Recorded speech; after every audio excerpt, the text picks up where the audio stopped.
ଓଡ଼ିଶାର ପଞ୍ଚାୟତ ଲେବୁଲରେ ଆସିଲା ଏକ ନୂତନ ଭେକେନ୍ସି। ପଞ୍ଚାୟତ ଅଫିସରେ ଆପଣଙ୍କର ନୂତନ ରେଜୁମେଣ୍ଟଟି ବାହାରିଛି। ଏହା ବିଷୟରେ ଚାଲନ୍ତୁ ଜାଣିବା। ଏଥିରେ କ'ଣ କ'ଣ ସବୁ କ୍ରାଇଟେରିଆ ଗୁଡ଼ିକ ରହିଛି ଦେଖନ୍ତୁ। ଏଠି ରେଜୁମେଣ୍ଟ ଡିଟେଲ୍ସ ଲେଖା ହେଇଛି। এই ରେଜୁମେଣ୍ଟ ଡିଟେଲ୍ସ ସବୁ କ'ଣ ରହିଛି ଦେଖନ୍ତୁ। ଏଇ ଯେଉଁ ଜବ୍ଟି ରହିଛି ଏଇଟା ହେଉଛି ପଞ୍ଚାୟତ ଲେବୁଲର ଜବ୍ ଟାଇପ୍ ରହିଛି ଟେମ୍ପରାରୀ ଜବ୍ ରହିବ। ଏଥିରେ ଆପଣଙ୍କର ଏଜ୍ ଲିମିଟ୍ ରହୁଛି 21ରୁ 45 ଭିତରେ। ଆପଣଙ୍କର ବୟସ 21ରୁ 45 ଭିତରେ ହୋଇଥିଲେ ଆପଣ ଏଥିରେ ଆବେଦନ କରିପାରିବେ। ଦେଖନ୍ତୁ ଏଥିରେ ପୋଷ୍ଟ ନେମ୍ ସବୁ କ'ଣ ରହିଛି। ହାଉସ୍ ମଦର, ଆର୍ଟ କ୍ରାଫ୍ଟ କମ୍ music teacher, PET cum yoga teacher, educator, helper cum night watchman ଓ କୁକ୍। ଏହି ସବୁ ପୋଷ୍ଟ ଗୁଡ଼ିକ ଆଭେଲେବୁଲ୍ ରହିଛି। ଏଥିରେ ଆପ୍ଲାଏ ମୋଡ଼ ରହିଛି ଅଫଲାଇନ୍। ଆପଣଙ୍କୁ ଅଫଲାଇନ୍ ମାଧ୍ୟମରେ ଆପ୍ଲାଏ କରିବାକୁ ପଡ଼ିବ। ପୋଷ୍ଟିଂ ପ୍ଲେସ୍ ରହିଛି ଓଡ଼ିଶାରେ ପୋଷ୍ଟିଂ ହେବ। ଜେଣ୍ଡର ଏଥିରେ ମେଲ୍ ଆଉ ଫିମେଲ୍ ବୋଥ୍ ଆବେଦନ କରିପାରିବେ। ଏଥିରେ ଆବେଦନ ଅଲରେଡ଼ି ଷ୍ଟାର୍ଟ ହୋଇସାରିଲାଣି। ଲାଷ୍ଟ ଡେଟ୍ ରହିଛି 7/8/2024। ଅଗଷ୍ଟର 7 ତାରିଖରେ ଏହାର ଆବେଦନ ଶେଷ ହେବ।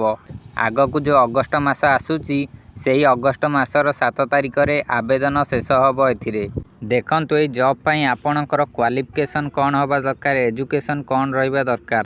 ଦେଖନ୍ତୁ ହୋମ୍ ମଦର ଯେଉଁ ପୋଷ୍ଟଟି ରହିଛି ସେଥିରେ graduate in arts, home science or any discipline ହୋଇଥିବା ଦରକାର।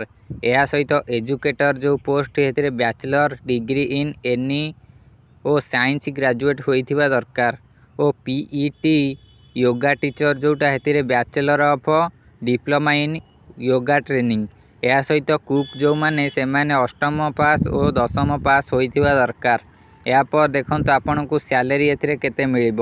ଯେଉଁମାନେ ହାଉସ୍ ମଦର ଅଛନ୍ତି ସେମାନଙ୍କୁ 14,564 ମିଳିବ ଓ ଏଜୁକେଟର ପୋଷ୍ଟରେ 10,000 ମିଳିବ। PET କମ୍ ୟୋଗା ଟିଚରରେ 10,000, ଆର୍ଟ କ୍ରାଫ୍ଟ ମ୍ୟୁଜିକ୍ ଟିଚରରେ 10,000, ହେଲ୍ପର କମ୍ ନାଇଟ୍ ୱାଚମ୍ୟାନରେ 7,944, କୁକ୍ରେ 9,930 ସ୍ୟାଲେରୀ ମିଳିବ।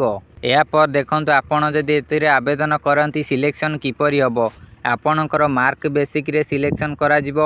ଇଣ୍ଟରଭ୍ୟୁ ହେବ। ଏହାପରେ ଡକୁମେଣ୍ଟ ଭେରିଫିକେସନ୍ ହେବ। ଏହାପରେ ଦେଖନ୍ତୁ application fees. OBC, EWS, PhD, SC, ST ଯେକୌଣସି କ୍ୟାଣ୍ଡିଡେଟ୍ ହୁଅନ୍ତୁ ନା କାହିଁକି ସେମାନଙ୍କ ପାଇଁ କୌଣସି ଫିସ୍ ଦେବାକୁ ପଡ଼ିବ ନାହିଁ।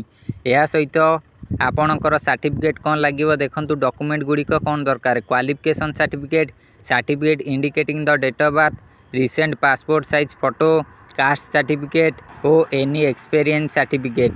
ଏହା ସହିତ ଦେଖନ୍ତୁ ଏଠି ଆପ୍ଲିକେସନ୍ର ଫର୍ମାଟ୍ ଗୁଡ଼ିକ ରହିଛି। ଡିକ୍ଲାରେସନ୍ ଫର୍ମ ରହିଛି, ଏହା ଆପଣ ଡାଉନଲୋଡ଼ କରିପାରିବେ। ଦେଖନ୍ତୁ ଆପ୍ଲିକେସନ୍ ଫର୍ମାଟ୍ ଅପସନ୍ ଉପରେ କ୍ଲିକ୍ କଲି। ଏହାପରେ ଦେଖନ୍ତୁ ଆପ୍ଲିକେସନ୍ ଫର୍ମାଟ୍ଟି ଆସିଯିବ। ଆପଣ ଏଠୁ ଡାଉନଲୋଡ଼ କରିପାରିବେ। ଦେଖନ୍ତୁ ଉପରେ ଡାଉନଲୋଡ଼ ଅପସନ୍ ମଧ୍ୟ ଦେଖାଉଛି। ଆପଣ ଏଠି ଡାଉନଲୋଡ଼ କରିନେବେ। ଯଦି ଆପଣଙ୍କର ଏହି ଜବ୍ରେ ଇଣ୍ଟରେଷ୍ଟ ରହିଛି ତେବେ ଆପଣ ଏଥିରେ ଆବେଦନ କରନ୍ତୁ।